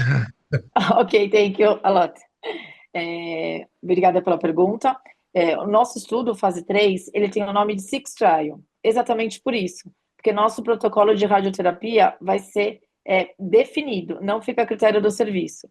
Então, a maior parte dos nossos pacientes tem critério para fazer ultrahipofracionamento. Então, o que a gente protocolou ela não vai fazer radioterapia parcial, a radioterapia vai ser obrigatória em todos os casos, mas com 5 frações, exceto aqueles casos que precisariam, não entrariam nos critérios do fast forward para fazer 5 frações. Mas o protocolo do estudo lesão inicial, entrou nos critérios do fast forward, 5 frações de radioterapia, por isso o nome 6, que vai ser um dia de crioablação, seguido um mês depois de 5 frações de radioterapia.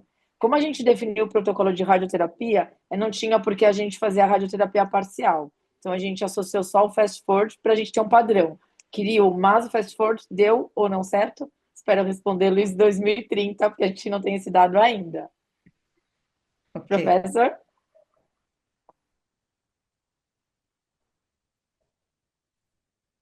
Thanks.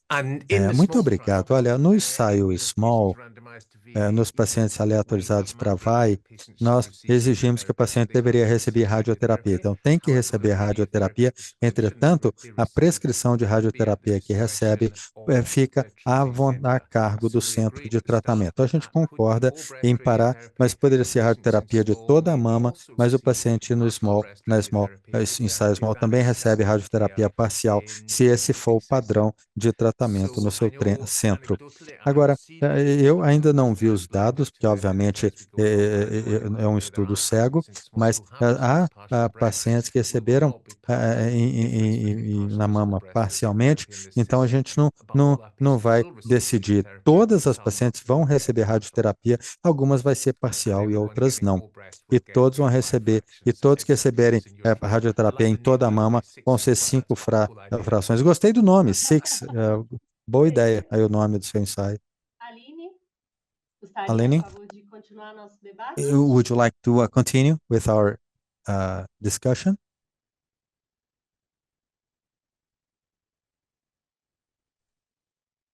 Aline, está me escutando?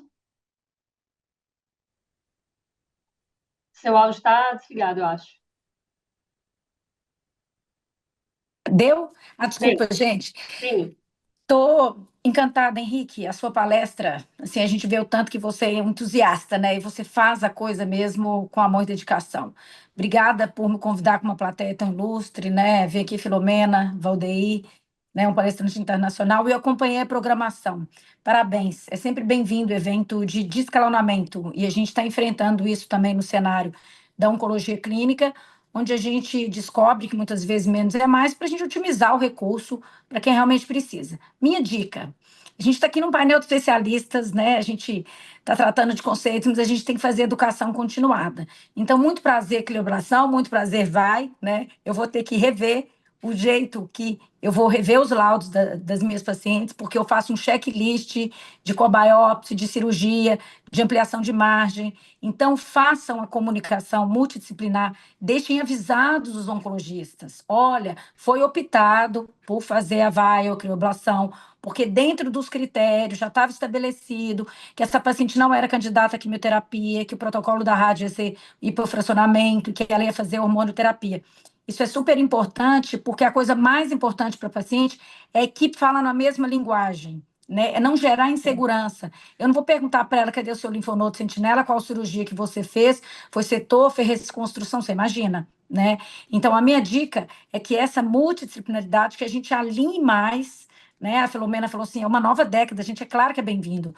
Henrique, você falou 60 dias do diagnóstico até o tratamento, isso é inadmissível para uma paciente que tem uma biópsia com câncer. Então, vai preencher um hiato aí, tá? Mas a questão é que a gente vai ter que realmente receber relatórios completos, e esses a Vanessa colocou, já que fez e ficou tudo definido do critério, a gente tem que estar alinhado, a hora que a gente vai falar com a paciente, sim. Ela vai fazer hormônio, ela vai fazer radioterapia, porque é uma nova era, sem dúvida, e o benefício é da paciente, é onde cada vez, né, menos é mais e tudo muito rápido, tá? Parabéns e obrigada aí pelo convite, extremamente útil, o aprendizado foi enorme, assisti outras aulas anteriores, viu? Parabéns por reunir um grupo com um tema tão interessante, mas não deixem nós, oncologistas, desavisados dos protocolos e do porquê que essa paciente não foi operada, né? E a omissão do linfonodo sentinela e tudo isso. É isso, obrigada. Obrigada, Aline.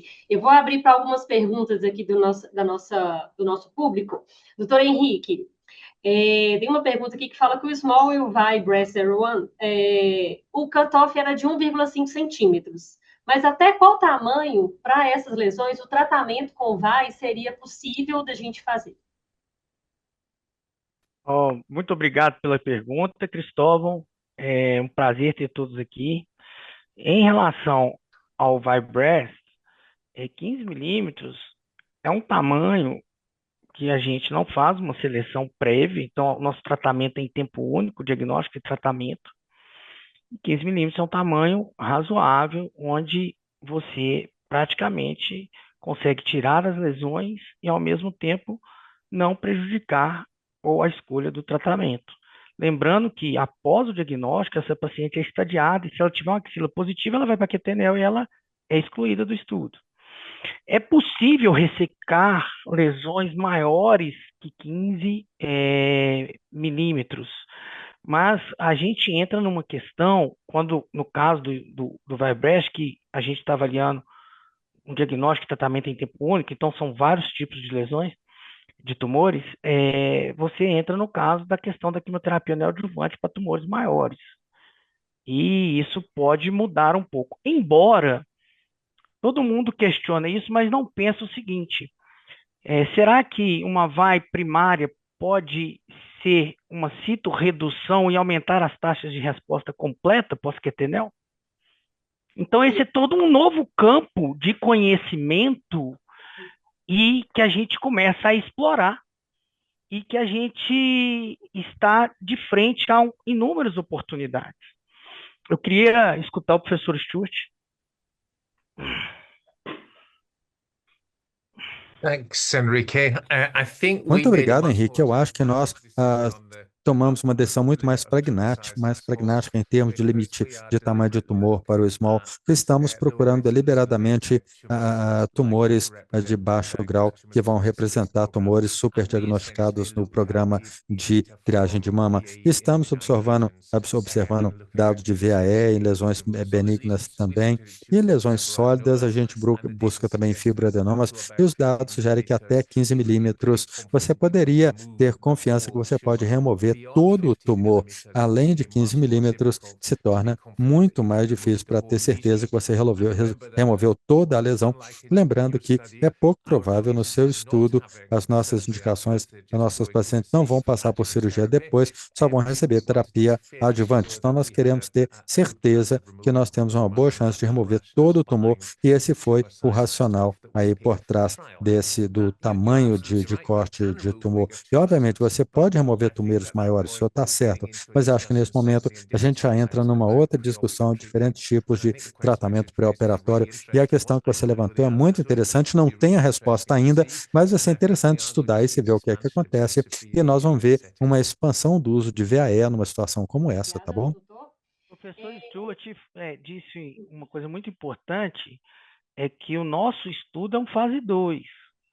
Então, nós estamos apenas, vamos dizer, complementando dados que podem ajudar, por exemplo, alguns dados complementares numa publicação futura do SMALL, em termos de complicações, tempo e outras coisas, porque as nossas pacientes, elas seguem um tratamento padrão.